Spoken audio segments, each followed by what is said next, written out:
I didn't even think I could grow one, so I'm pretty impressed. You know, it's a thing. People tell me I look different, and I don't think they're being kind when they say that. My favorite reaction I've gotten to the mustache is, oh, that's what you're doing now. I can tell you my wife's thoughts on this stash so far, and it is not a positive one. However, it's growing on me, personally. I am just thankful that I don't have one. I like it a lot. I think it makes me more of a man, to be honest, if that's even possible. But yeah, it's grown on me, literally and figuratively.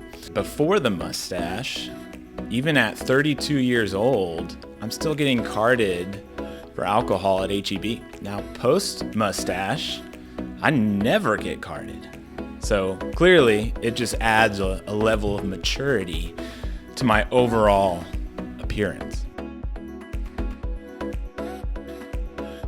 My favorite style of mustache is probably like the over-the-top, like French curly one, where it like just goes out like obscenely long. Like, I guess the 1920s didn't have anything better to do except like the giant mustache. Anybody out there that knows history, let me know.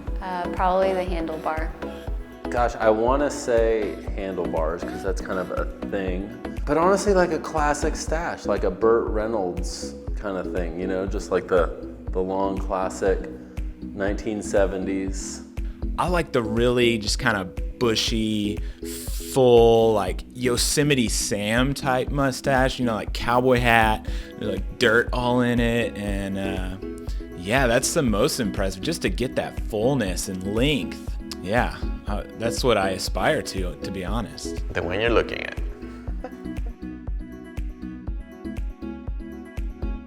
I actually have two. Burt Reynolds, I feel like had a really impressive mustache. Can't go wrong with his. But also my dad rocked a mustache for a better part of 2 decades. And he pulled it off well. I look back on that and he was a handsome man. So I just hope to follow in his footsteps. If The Rock had a mustache, it would be him. Other than that, it's probably Will Ferrell's character in Anchorman, Ron Burgundy, or Mario, the video game character. Steve Martin from Pink Panther. Ooh, well, there's Ron Swanson, duh. He's a huge one. Parker already said Mario, who was a great answer. I'm obsessed with Theodore Roosevelt. Theodore Roosevelt had the best stash ever. I have a bust of Theodore Roosevelt in my office, just so we're clear. Look at that stash. Look at that. That's good stuff. It's my great-grandfather because he had a fabulous mustache. I sent you the picture, so if you want to put it up there.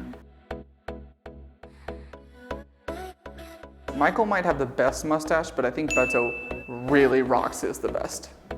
I mean, come on. You've seen the guy already. Probably Beto. And if you've seen him, you probably agree. Probably Michael. He has the thick mustache that's like covers his whole upper lip. It's really hard. I mean, Beto's is gnarly. But Parker has like a very, like if Parker lived in a different decade, he could without a doubt rock that mustache. Easily rock that mustache. But Roosevelt's in our office also, and he has this mustache, and he rocks it better than any of us. Thanks, Theodore. Besides the team activity of growing a mustache, Leah is the winner, just so we're clear here. A few years ago, I lost one of my best friends to some mental illness. He took his own life. That was a pretty impactful thing for me, that he lost his battle with mental illness. And I think that there is a huge stigma that is put on mental health. And to have an organization like Movember, who does amazing things with prostate cancer and testicular cancer and whatnot, on things that affect young men throughout the world, for me, mental health carries a special weight because of Mo and the stuff that we went through several years ago with him, and wanting to see men know that there are resources, there are things that they can do when they do feel like the things that they're dealing with aren't normal or okay, that in fact it is okay that you're dealing with those things and that there's resources out there. The reason I'm participating in Movember this month is prostate cancer in men. It actually runs in my family. My grandfather passed away from it, and it's definitely a risk for my dad, his brothers, and possibly me in the future. So that's always been a part of our family, unfortunately, and I'm very, very happy to get behind that as a cause. I am participating in Movember for men's mental health. There's a lot of guys that just keep it all in, and I think that plays into depression and suicide in men specifically. So this cause hits pretty close to home for me. My best friend's dad is battling prostate cancer. Getting to walk through that with her has really increased my awareness of how common it is in men, and just the importance of checking both your physical health and your mental health. So this is a cause I can really get behind, and I am more than happy to participate in Movember, even if I'm not growing a mustache. Movember is a great opportunity to stop and raise awareness and money for some causes. The causes I picked this year are raising money and awareness of testicular and prostate cancer. Every hour, 43 men die of prostate cancer. And so for my men out there, it's important to get you checked regularly and often.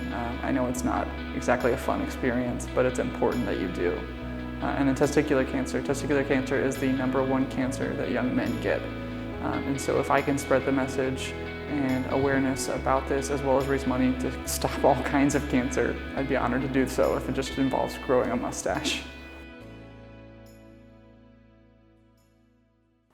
Liam, a little disappointed that you don't have a mustache that's real this month. That's all.